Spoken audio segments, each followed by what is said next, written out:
Hey, love bugs, what's going on? I hope you're having a good morning, noon, night, whenever this video may reach you. Do your girl a favor and hit that subscribe button and click that notification bell so you can get that thing whenever I upload a new video. So today, it is really, really unfortunate, but we're going to talk about, it's unfortunate, but I'm also kind of like, I like the fact that people are being exposed for having predatory behavior. Like let's say that. And all of these things, of course, are alleged. Like it's just like what's coming out right now. But a lot of people have been alleging things about this man for years, for decades, to just be quite honest. Like I done heard some things through the rumor mill and through the grapevine. We've all heard things through the rumor mill and through the grapevine as far as Sean Diddy love these days. Love Puffy Combs is concerned. His former girlfriend slash artist, Cassie, has recently come out and filed a $30 million lawsuit against him. And she's also making some heavy allegations accusing him of RAPE, DV, and a lot of other unsavory things. What's going on, Vivian? Hey, Denitria. Hey, Majestic. Hey, Chantel. Hey, Jay the Illuminated. You like my shirt? Yeah, of course you do. Thank you. It's actually a dress. Hey, Unique. Hey, Kayla. Hey, Chantel. I think I said hey, Chantel already. Oh, no, that's Mo. Hey, Shayla. What's going on? How are you guys? Hey, Classy Dime. What's going on? So, yeah, like it's never easy for a woman to come out when she's experienced things like this and actually talk about it. And Diddy and Cassie, they were together for a long time. Like I remember them being like a real big deal back in the 2010s. And Cassie had like a short-lived music career. She had like one song where she could barely sing, but she was cute or whatever the case may be. She had the whole Asian thing going on. So that was enough to sell back then. And she had the right connections, which led her to Diddy. And from what I heard from my source, I guess you could say, Diddy stole Cassie from one of her other boyfriends that brought her in to have a meeting with him for production and music. And that's how it goes. I always talk to you guys about the record industry and how, a lot of girls, we see women, men too these days, but they just don't come out and say it. But they sleep their way to the top by way of like just having a boyfriend, that's their manager or that's their producer or that's the record exec that is helping them with their career. We've seen it with Ashanti and Irv Gotti. We've seen it with Tamar and Vince. We've seen it with Tony Mottola and Mariah Carey. Like that's going way back to the 80s. We've seen it with Celine Dion and I don't remember her husband's name, but he was old as dirt when they got together. She met that man when she was a good 12 years old. And she claimed in an interview that she just fell in love and, she realized she was in love with her husband when she came of age at 17 or 18. And I'm like, hold on, y'all.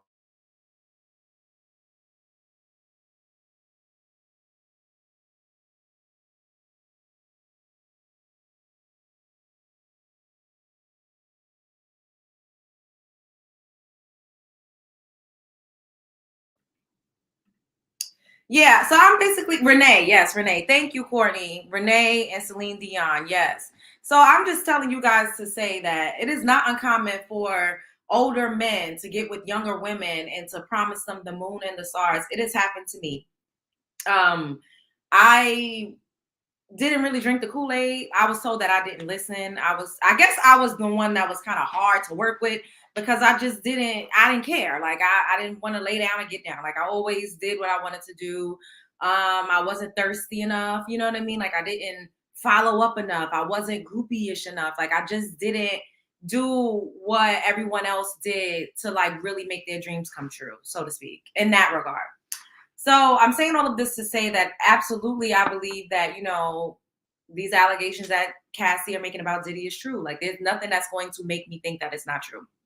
Once again, I spoke to someone whose girlfriend was really good friends with Cassie while she was dating Diddy.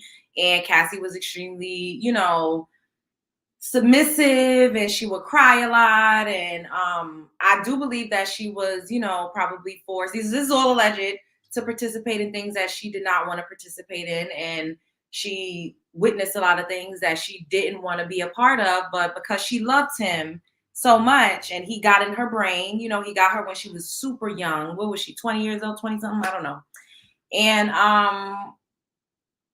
there was a verbal abuse that was witnessed by so many people. No one's going to fess up and say that they saw physical abuse. So we're not exactly 100% sure of that, but absolutely he was verbally abusive. And it's sad. Like, the reckoning is upon us. That we're in the 7th year. 7 is the number of completion. Everyone's being exposed. The age of Aquarius got everybody business out here on Front Street. So whatever you do in the dark is going to come out and shine bright like a night. It just is what it is. So let's look at this article by the New York Times. And so Sean Combs is accused by Cassie of RAPE and years of abuse in lawsuit. In the suit, the singer says Mr. Combs, known as Puff Daddy or Diddy, subjected her to a pattern of control and abuse over about a decade. Mr. Combs vehemently denied these allegations. Of course he's going to deny these allegations. Sean Combs, the producer and music mogul who has been one of the most famous names in hip-hop for decades, was sued in federal court on Thursday by Cassie, an R&B singer once signed to his label, who accused Mr. Combs of RAPE and repeated physical abuse over about a decade. In the suit filed in federal district court in Manhattan, Cassie, whose real name is Cassandra Ventura, and who had long been Mr. Combs' romantic partner, says that not long after she met him in 2005, when she was 19, 19, 20, I still feel like when you're under the age of, I would say, like 24, 23, then you're still in a state of theta. Like you're not, your brain isn't fully developed. So it's still easy to groom you. And people don't like it. But if you're dealing with a man that's like in his 40s and you're 20, 22, it's easy for him to groom you. It just is what it is. That's why they like young girls. Let's just keep it, because they want to control you, groom you, mold you. We got to be honest.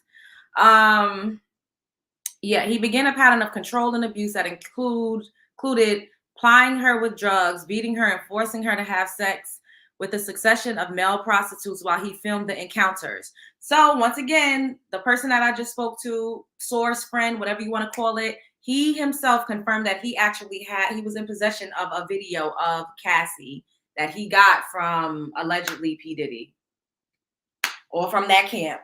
So he confirmed that Diddy did, film Cassie, and this is alleged, film Cassie doing, sexually explicit acts with people that was not solely Diddy, solely and limited to Diddy. This is what I just now heard. I just had a long conversation, and this is what was said. While he filmed the encounters in 2018, the suit says near the end of their relationship, Mr. Combs forced his way into her home and RAPED'd her. So the source, friend, whatever you want to consider it, also told me that Diddy had been harassing Cassie constantly and consistently since their public breakup to this day. He has not stopped harassing her. We've seen the performance that he did. Was it at the VMAs or the BET Awards, where Carisha was holding up the signs, my man, I love you, Poppy, looking crazy as all outdoors because he could not stop talking about other women, when he was breaking down crying about Kim Porter, and then he was saying, shouts out to Cassie. This man is giving very much what we witnessed with Chris Brown. And remember, we saw, what's going on? We saw Chris Brown harassing and stalking Karrueche Tran. Remember, we saw Chris Brown outside of the club that he knew that Karrueche Tran was at, and he forced his way into the SUV that Karrueche was getting into. This, from what I heard, is the behavior that P. Diddy has been showing toward Cassie. He has not accepted the fact that they're no longer in a relationship. He has not accepted the fact that she actually went on and had kids and got married. He hasn't accepted it. And the fact that Her trainer, you know, is who she married, who Diddy was employing. It burns him. He can't accept it. And that's what men do. They trash you, they dog walk you, they treat you terribly, and then when you move on, they can't accept it. They just think that they're gonna always be able to, you know, breadcrumb you, monkey branch back and forth from you and another chick, because that's what people do. They monkey branch. Monkey branching is, I got one arm over here and I got one arm over there. You get what I'm saying? Like, I'm swinging from one to the next. The roster is never empty with certain types of people. And wait, hold up. I didn't mean to share that. Oh. So did it go back to what I was? Why did it get off it? All right, let me stop sharing and reopen. Yes, make sure y'all paying the entry fee to my house. YouTube tripping. Yeah, I don't know. That's why everybody gotta like this video. Like the video, like the video, like the video. Because I don't know why y'all not getting the notifications, but like the video so we could keep us up in the algorithm. All right. So, okay. After years in silence and darkness, Miss Ventura said in a statement, "I'm finally ready to tell my story and to speak up on behalf of myself and for the benefit of other women who face violence and abuse in their relationships." In response, a lawyer for Mr. Combs, Ben Brafman, said Mr. Combs vehemently denies these offensive and outrageous allegations. For the past 6 months, Mr. Combs has been subjected to Miss Ventura's persistent demand of $30 million under the threat of writing a damaging book about their relationship, which was unequivocally rejected as blatant blackmail. Despite withdrawing her initial threat, Miss Ventura has now resorted to filing a lawsuit riddled with baseless and outrageous lies aiming to tarnish Mr. Combs' reputation and seeking a payday. Douglas Wigdor, a lawyer for Miss Ventura, said the parties had spoken before the suit was filed. Mr. Combs offered Miss Ventura 8 figures to silence her and prevent her from filing this lawsuit. So why would he try to silence her if her claims are outrageous and not true at all? Why would he try to silence her if there was no truth to any of her claims? This is how you know. And this is what we was talking about with Will Smith and the guy that he tried to pay off. Now we're in a time of people like pay like you weigh or I'm gonna sing like a bird. It just is what it is. And I also, let me finish reading this and I'm gonna tell you guys what I think. So she rejected his efforts because it's not what she wanted. You made me suffer for all of these years, for over a decade. And we could only imagine how many times she'd have been to the chop shop. Clearly she can carry and bear children because she has 2 now. So we could only imagine the abuse that she faced at the hands of this man. And we've heard countless claims of women, or Aubrey O'Day included, coming out and saying that, you know, Diddy was a wicked man. I spent a lot of time around Dawn Richards back in the 2010s. We did some music video together when I was like a body double for her. We hung out at clubs. We were in home settings, at house parties, just talking. And she would basically say that Diddy, and this is things that I heard. Do I have to say allegedly if these were conversations that I had? Do I gotta say allegedly if these were conversations that I had? I don't know. Allegedly. She would be like, you know, he's not paying us. We're broke. I feel like I'm in a bad relationship. I'm basically caught up in a bad romance. That was like the running, you know, thing that we would say because Lady Gaga was really big at that time. So these were during those times. She would say, all I really want to do is be able to feed my family. And this is when she was about to start the group with Diddy and the other girl. I can't remember exactly her name. And it was called Diddy Dirty Money. And Diddy had to pay another friend of mine, Big Fendi, shouts out to Fendi, to use the rights to that name because Fendi's record label was called Dirty Music, Dirty Money, Dirty Music. And that's who discovered Nicki Minaj. So she basically said Diddy was low-key a monster on a low. She tried to say it in a nice way. She didn't want to, you know, outright trash him because she did always credit him for changing her life. However, her life was also simultaneously a living hell under P. Diddy. She said it to me, around me, amongst me, and we was like this talking. So this ain't me making up shit. I didn't hear that. I heard it from her. So, allegedly. Ms. Ventura's case is the latest in a series of sexual assault civil suits filed recently against prominent men in the music industry, including Steven Tyler of Aerosmith, the executive L.A. Reid, and Neil Portnow, the former head of the organization behind the Grammy Awards. Mr. Combs, 54, founded Bad Boy in 1993, blah, blah, blah. Okay. Okay.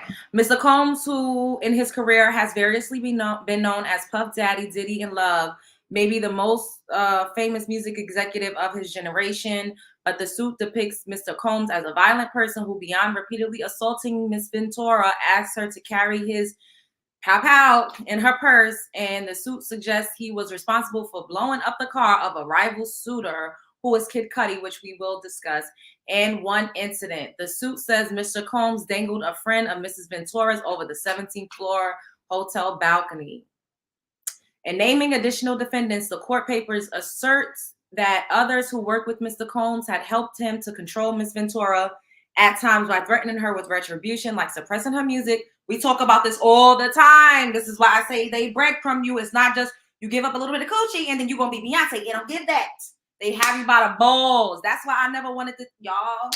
I was like, I'm not going to do this to myself. I'm not about to have nobody dangling anything over my head forever. I can't say certain things. I can't go certain places. I experienced a little smidget of it and I was like, I can't, this ain't for me. No. It's just not,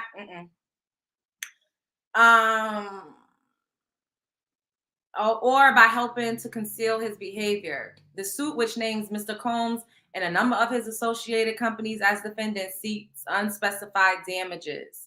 According to Ms. Ventura's suit, she was swept into Mr. Combs' jet-set lifestyle not long after meeting him and signing with Bad Boy, which released her debut album in 2006.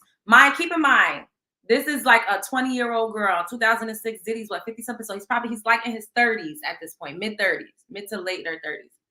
But the suit says he soon began to assert an extraordinary level of command over her life. In addition to controlling her career, he paid for her car, apartments, and clothing, and even had access to her personal medical records. According to the suit, the results from the MRI scan she had for memory loss, possibly caused by drug use or by a beating,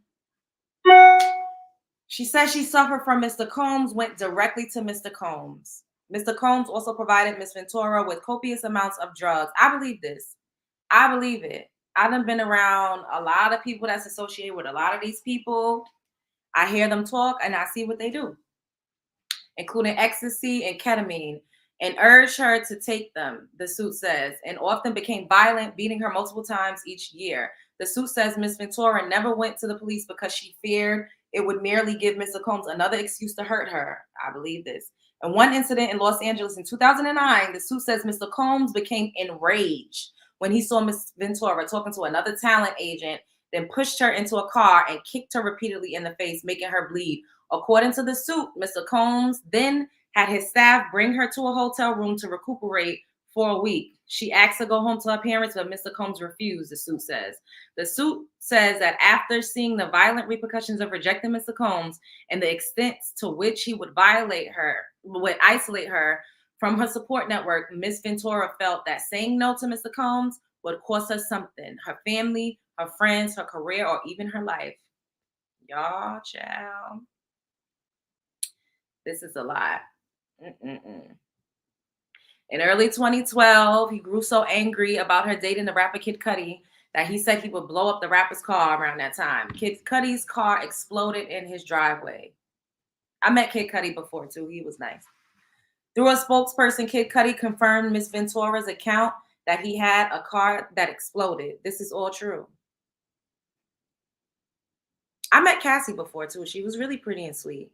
A few years into Mrs. Ventura's relationship with Mr. Combs, the suit says he begins coercing her to engage in a fantasy of his called voyeurism, in which she was directed to have sex with a succession of male prostitutes while Mr. Combs watched, masturbated, took pictures, and shot video. Like I said, my friend told me that he was in possession of one of these videos. So I don't know. This is a lot, y'all. This is a lot.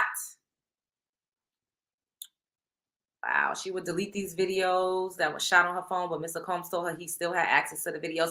And this goes back into what we were talking about when I said that they will record you in compromising positions to use as leverage over you, to use as means and tools to control your life and to force you into submission.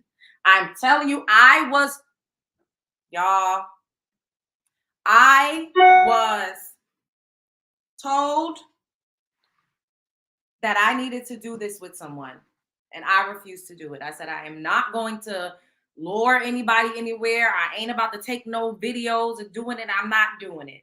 You will not use me as a pawn in these wickedy ass schemes. No, no, no. Hey guys. It's crazy. Mm-mm-mm. Wow. So it's being brought up, the lawsuit is being brought up under the Adult Survivors Act, a New York law that allows people who say they were victims of sexual abuse to file civil suits after the statute of limitations has expired. The 1-year window to bring cases under this law ends next week. Oh, wow.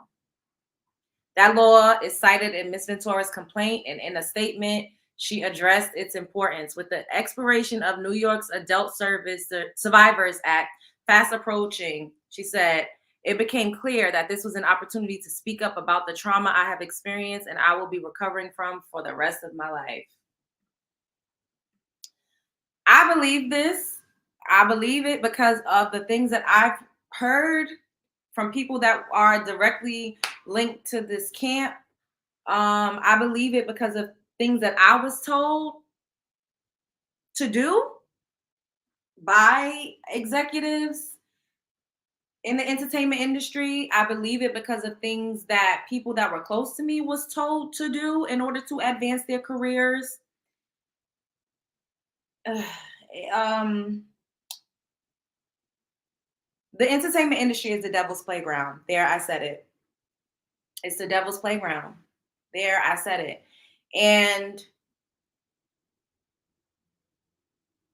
I've been spared. I've had some experiences that were traumatizing, but nothing nearly as badly as what Cassie is saying that she encountered for over a decade. And this is what we talk about as women when we experience abuse, and people say, well, why she didn't leave? Why she ain't say nothing? Why she ain't do this? Because you be afraid for your life. If someone tells you that they're going to unalive you, if someone literally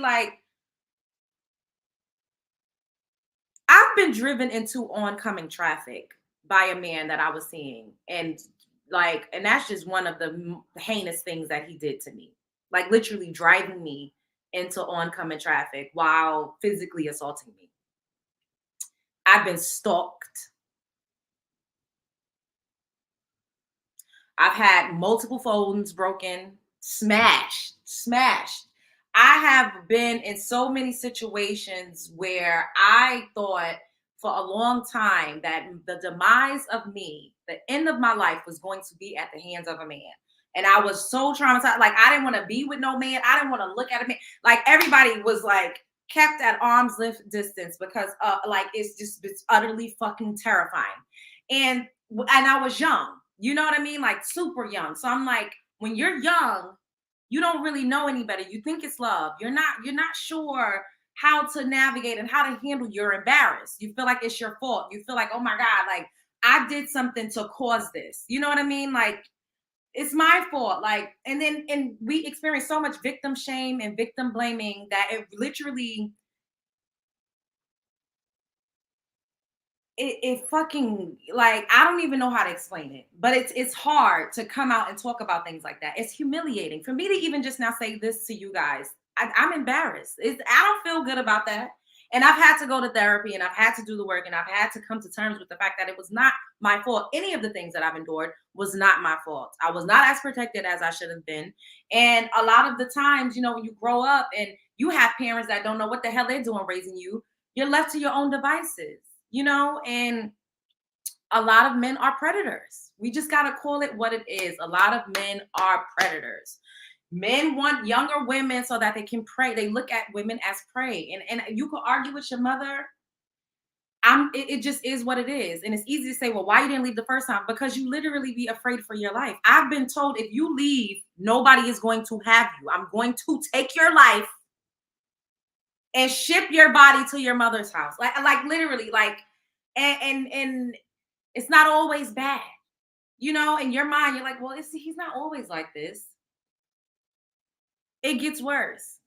Luckily for me, I got on, I got out, I left.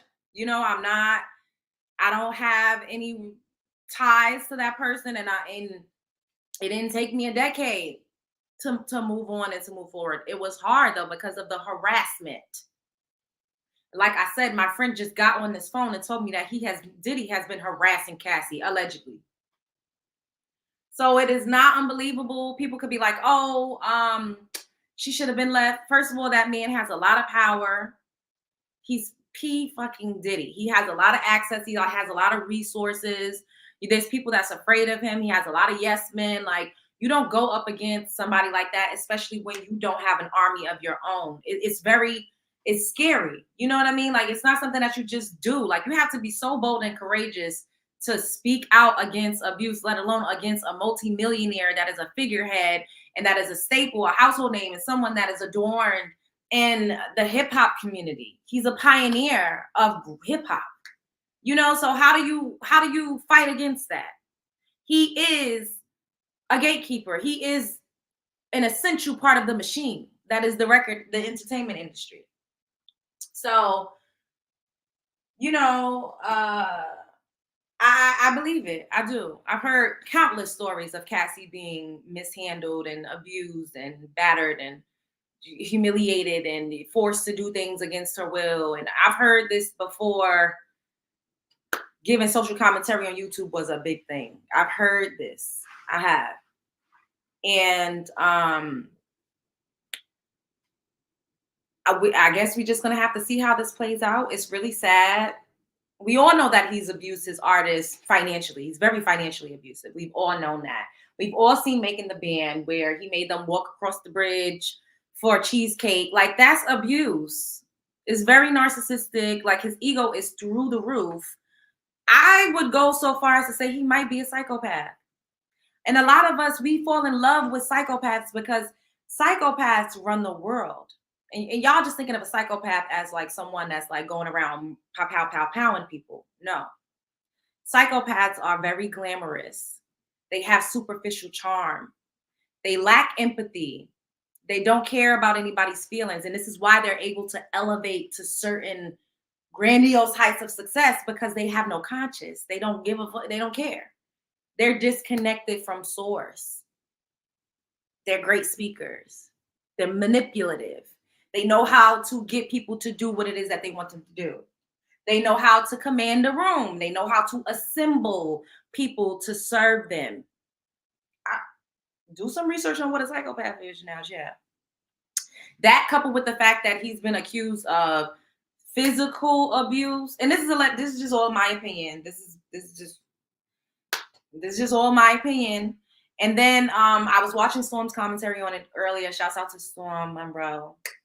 And he was, he went down a timeline. Like we saw the video of him kind of intimidating Justin Bieber, saying, "Yo, hey, like, why you don't come hang out with me no more?" And someone's like, "Yo, why would a young teenage boy be hanging out with a 40-year-old man? Like, what is going on here?" Because it's grooming. It's giving bend over. It's given, I'm going to, like, you're gonna forever be sunned by me. We've seen videos of Diddy, telling Fabulous, like, "Oh, but why we ain't hang out though?" And Fabulous like, "What the hell is you talking about? We hung out." Who he was calling daddy? He was calling one of them daddy. 50 Cent came up and said Diddy was trying to take me shopping. What the hell is going on here? Come on, y'all. It's nothing about any of this that is far-fetched or that seems shocking, shell-shocking. Like, I just don't.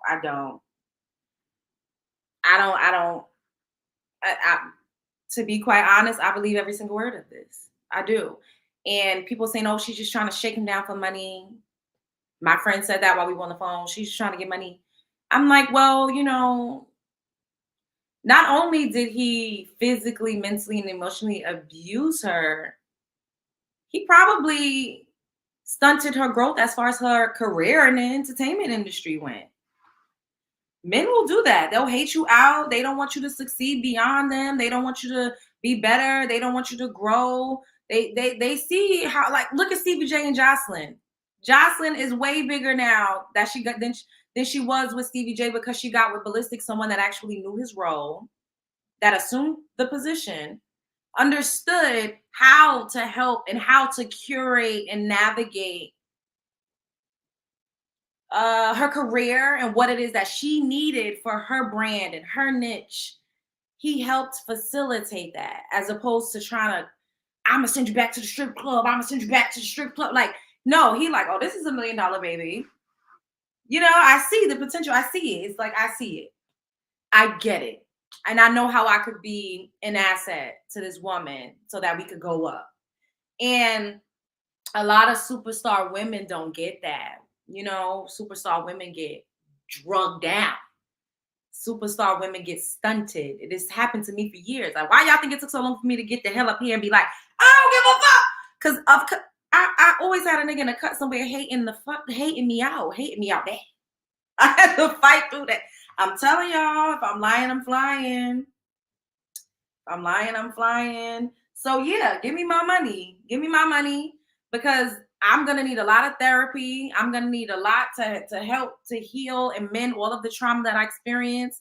And I'm sure he allegedly caused her to miss out on a bunch of bags, on a bunch of opportunities. Because Cassie was a hot girl. She had her time. She did. She's a beautiful girl. Like, she wasn't the best singer, but I mean, if Ciara could have a long lasting music career, she could have too. Like, come on.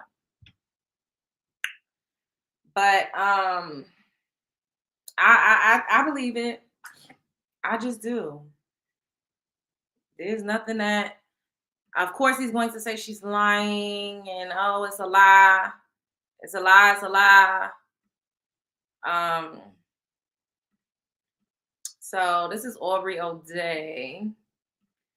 You know, she would do her interviews and speak out and say that she was intimidated, and, you know, they were trying to coerce her to do certain things and she didn't want to do it. And that's why Danity Kane didn't thrive as much as it could have. For rapid fire, and you can answer or you can say pass. Do you think Diddy put the hit out on Pac?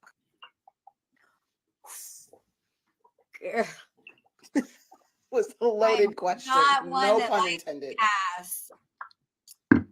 Okay, let me say this. You know damn well we can't talk about that shit because, you know, people getting murdered in the streets is a real thing. But I did spend a very, very, one of the most interesting nights of my life with Suge Knight. And I did ask him who killed Pac.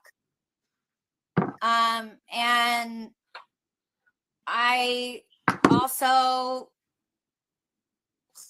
hung out with Biggie's mom at the Duets album release, and I asked her who killed Biggie. Did they answer you? Yeah. Last question for rapid fire, and you can answer or you can say pass. Do you think Diddy put the hit out on Pac? And then she goes, you know, I've been trying to tell y'all for years, prayers up for this queen at Cassie. One day y'all are going to put some respect on my name when I tell you things. Then here goes Dawn, praying for Cassie and her family for peace and healing. You are beautiful and brave. They're saying these things because they know how he is. They dealt with this man firsthand, you know, so I believe it, y'all. I believe it. And I remember reading Faith Evans' biography. Wait, which one is the one that you write yourself? Is it autobiography or your biography? Is your autobiography written by you? One or the other. I read her book. This was a few years ago.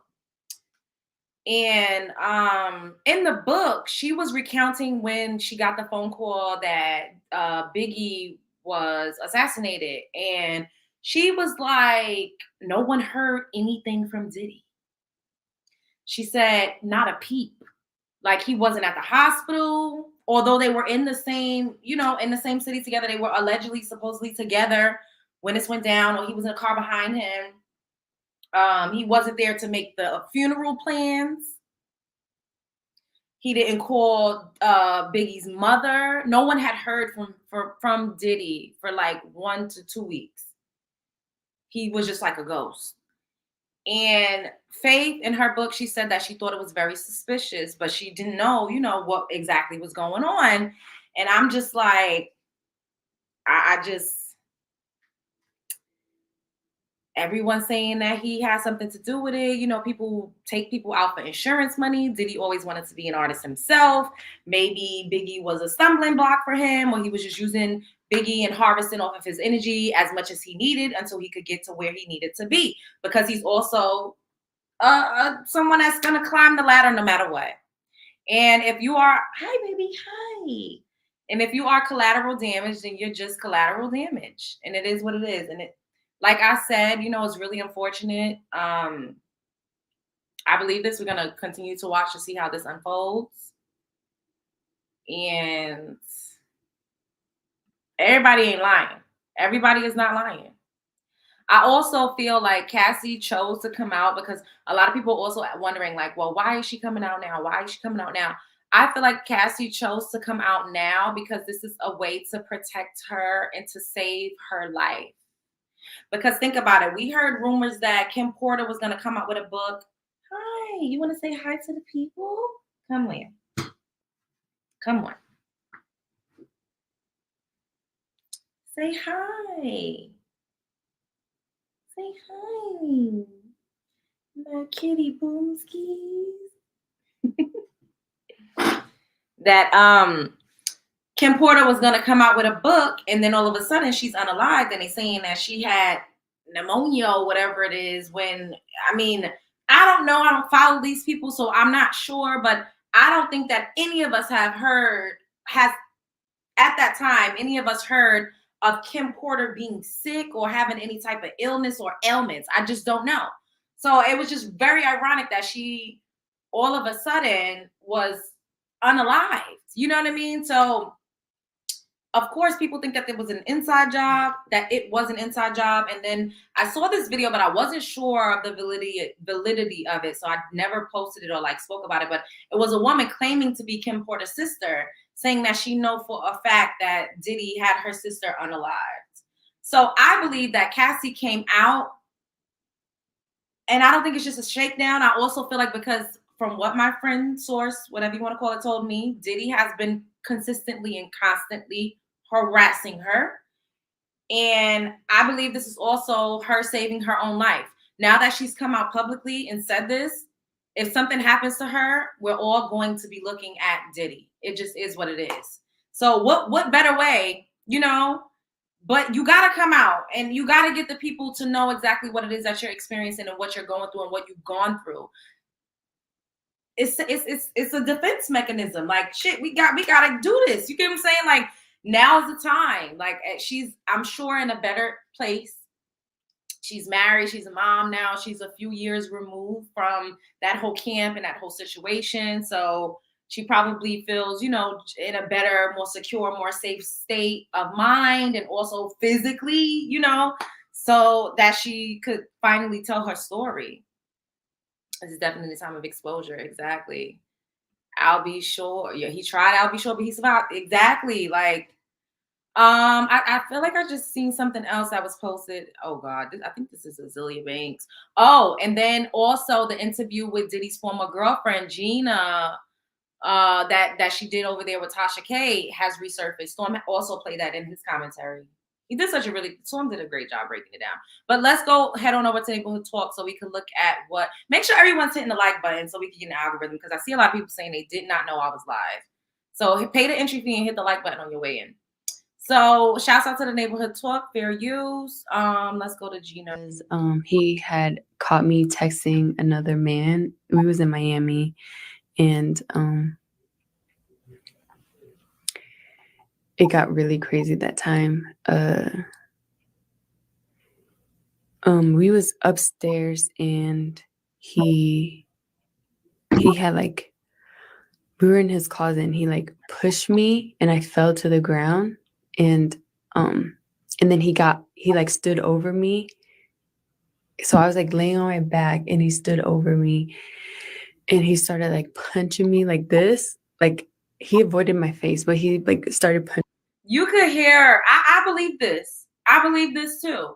Because why would she come out and even risk her livelihood? And then she went back to him, and everybody's like, oh, she went back. She went back because he probably was threatening her, and she probably was afraid. And also, when you get someone that's impoverished or that doesn't have family, that's why, if you notice the pattern in the entertainment industry. A lot of people that are world famous, they don't have family. They all have I was so homeless, destitute, broke, busted, and disgusted story, because you get a person when they're vulnerable, you get a person when they have nobody, and they're at their wits' end, so they're willing to do anything. Punching me like on the side of my head, and I was just like covering my face. And he did that, and then after he got done doing that, he like, because he was standing, his legs were like stay in between me, so he stomped on my stomach.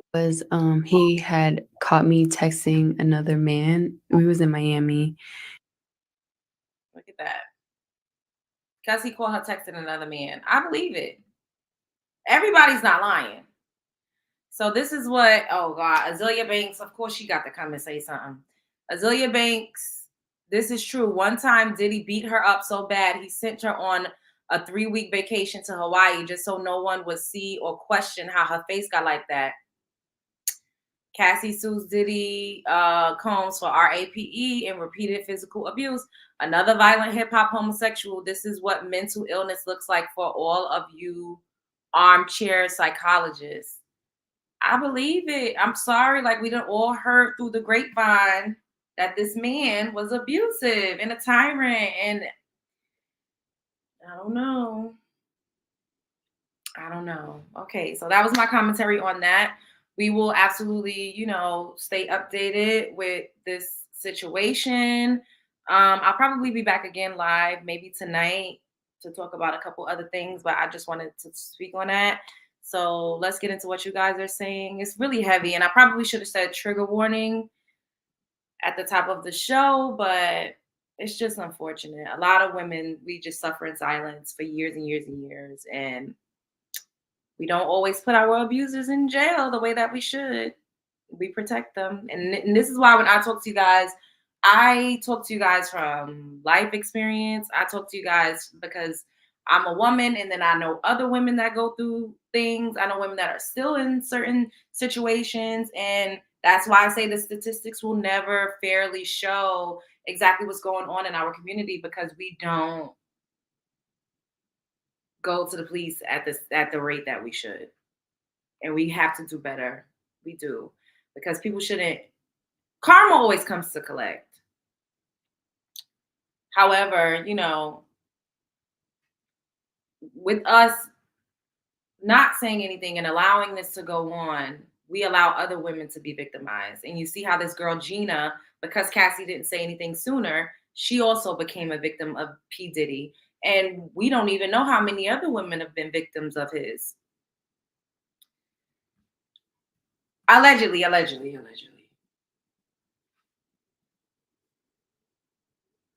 Kim had pneumonia. No, I never bought that. I don't believe anyone dying close to Diddy is an accident. Ooh.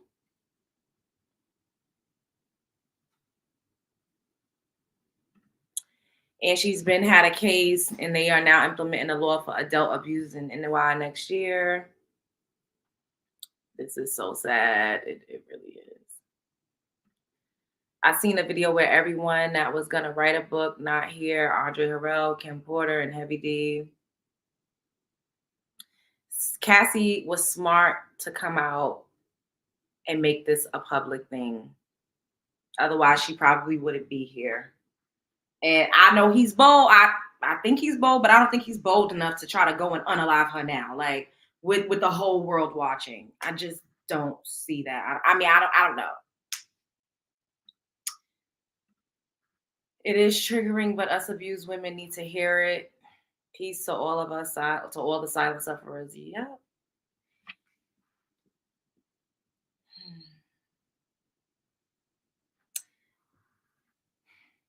All right. I love you guys.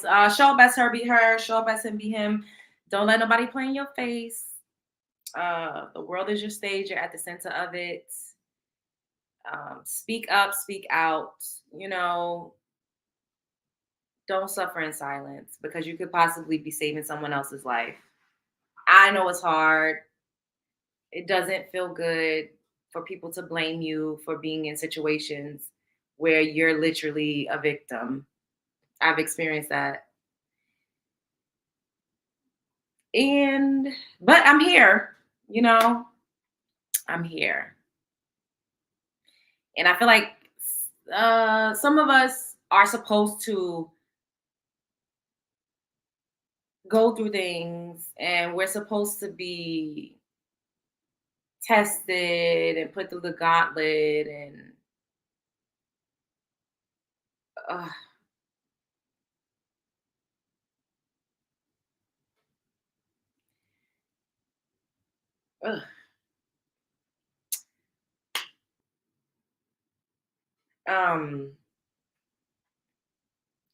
Yeah, you know,